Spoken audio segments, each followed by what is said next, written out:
Hey guys, it's Miss Pero here. Gonna give you a little greenhouse update. It's been forever since I've seen you guys. Let's see, I'll show you what's going on.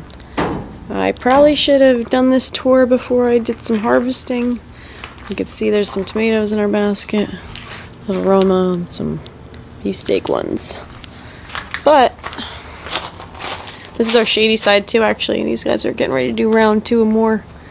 We got them strung all the way up to the ceiling, you can see, and they'll be able to go across. They haven't really started making the turn, but as you can see around this one and that one, they're going to start to fold over. And they're very thin, but there's a line here, a line here, a line there. And then we have a whole nother wall of tomato buckets over here. We haven't built the beds, but they're doing good too. They're all the way up. Come down to our banana trees who still haven't given us fruit, but look at how many bananas are in the pot now. Can't really get a good view on that, but they're getting big, real big. And then my grapefruit tree is doing good. It's getting some nice stalk on it. These are the tomatoes. These are organic psyllids. Well, these are cool. These are the indigo rose. They're purple and red. Actually, some of my friends out there on YouTube got some of these for free during the seed giveaway time. See all of them? They're all over this plant. I gotta do a harvest on them too, so keep picking them. And this is the Chianti Rose section here. They're like an heirloom variety. And in the background of them, there's cucumbers. Let's see if I can find one to point it out to you. You can see they go all the way up to our fan.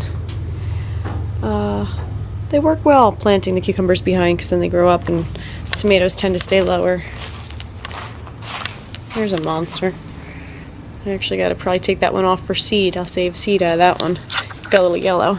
But then we got, oh look, this looks like it's dead, but it's really doing another thing. Let me see if I can find one. Right here. This is celery. And celery seed, see if I can get it to kind of focus, is used in cooking and is also a seed that you can save and replant celery. So I'm going to get on saving them. So maybe I'll just plant some right there. Heinz tomatoes. We got choleric now. Let me talk to you guys. Anybody ever grow choleric cherry tomatoes? They're horrible. You might think they're not. I think they're disgusting. See how tiny they are? They're absolutely little, and they shouldn't be this little since my tomatoes grow pretty big. It's not that late in the season. I also think that they taste extremely tangy, really bitter. They're a Russian tomato. They're an organic. I figured, ooh, that sounds good. Let's save seeds. I didn't like them. What I actually ended up liking better was our variety of tomato, which is really funny because we saved our seeds and the cherry tomatoes were open pollinated. They grew right next to the plum tomatoes. So our cherries are either really big like this one or normal size like this one. And then there's also some that come in heart shape, like back here. Let me see if I can get you in there. There's like a couple that are heart shape here. Here's one that's heart shape. And this is big too. Like this is a cherry tomato, which is funny. But they hybrided and you get a little bit of everything, which is kind of cool. It's like if you wanted like one tomato for your salad garden. It's kind of, and the cool thing is the cherry, because it hybrided with, or not, I shouldn't say hybrided, it's open pollinated, cross pollinated. But since they did that, the flavor is so much sweeter. It's like aroma, like the canning tomato is. You can see I wrote save seed or save for seed on them. Those are Kobe. Kobe is my new favorite beefsteak. I'm going to be saving them from now on. And then these are like heirlooms and stuff like that that we saved. There's more tomatoes I've been picking, doing a harvest. There's a whole line that goes down the row there. Same thing again with the stringing across. It's going to get like a real cave in here. I really should have waited to harvest so you guys could have seen all the red. It would have been really pretty. And then you can see here, this is the cotton. I only planted like, I think 20 pots, but that'll be enough because you can see they lean a little bit too. I haven't been staking them. But there's like, this is the pod. That'll blow open with the cotton soon enough. When that gets brown, it'll be ready. But there's about 5 pods on each plant, 5 to 3. And yeah, so that's what's going on in the greenhouse and how things are coming along. I got my internet back. These are more cucumbers, guys. So I'm pretty excited about having the internet. I'm going to start being able to send good videos to you guys instead of the junk that comes off my cell phone. There's a cucumber. because that's just horrible. Ooh, look, that shadow looks like it can be a cucumber up there. I gotta check that out. Alright guys, I'll talk to you later. Miss ya. Hey guys, I'm going to do a quick demo on that cucumber that we saw in the back there that was really big and yellow. And how you save seeds from a cucumber is you wait till it gets big and yellow.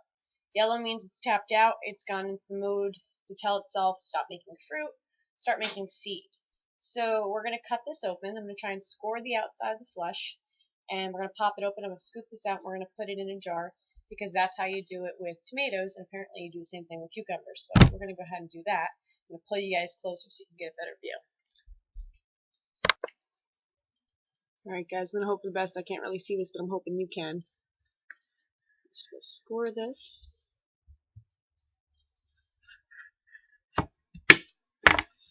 And try and get it open without breaking the seeds. Okay, let me grab my spoon. I'm going to be putting it in this cup here. Now with the tomatoes, what happens is they usually just sit in there and they ferment, and like a skin will kind of form on the top of the water, and then what you're supposed to do is you're supposed to pour that off and rinse the seeds real thoroughly with the, like a strainer that's got the really fine holes so that you don't lose any of your seeds. So they say you save cucumbers the exact same way. It's my first time this year saving cucumbers. Certain varieties of things I have done and some I haven't, so sometimes it's just new to me too.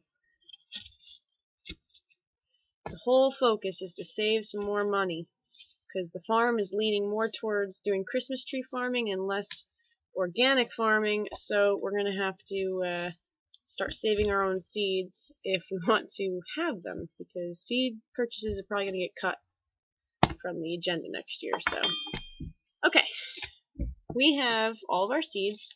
I'll break it up just a little bit so that it's not just a big chunk, because they do need to get that gel off that is around the whole seed.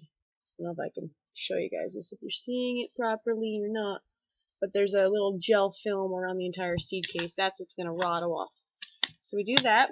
We're going to add a little water to that. My hose is over here.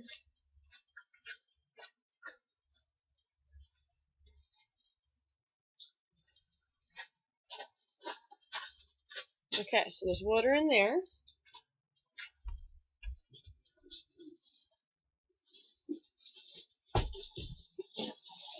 What I like to do is I actually use a coffee filter so that it can breathe.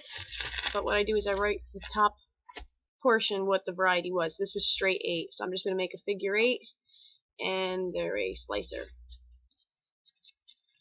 We grow the figure 8, and we also grow a Chinese variety, which is really good. So those are the two types of seeds we'll be growing. What I do is I take a band. Oop, that one's shot. Try take 2. That's it. Those are saved. I have a refrigerator. I'll just turn this around. Full of seeds. See if you can see that Pepsi cooler right there. This is going to go right in here. This whole top shelf here, I have 1, 2, 3, 4, 7 containers already going in here of the tomatoes. I can see a little bit of the mold is starting to form, but not enough yet, so I'm going to let them stay. Alright guys, I'll see you later.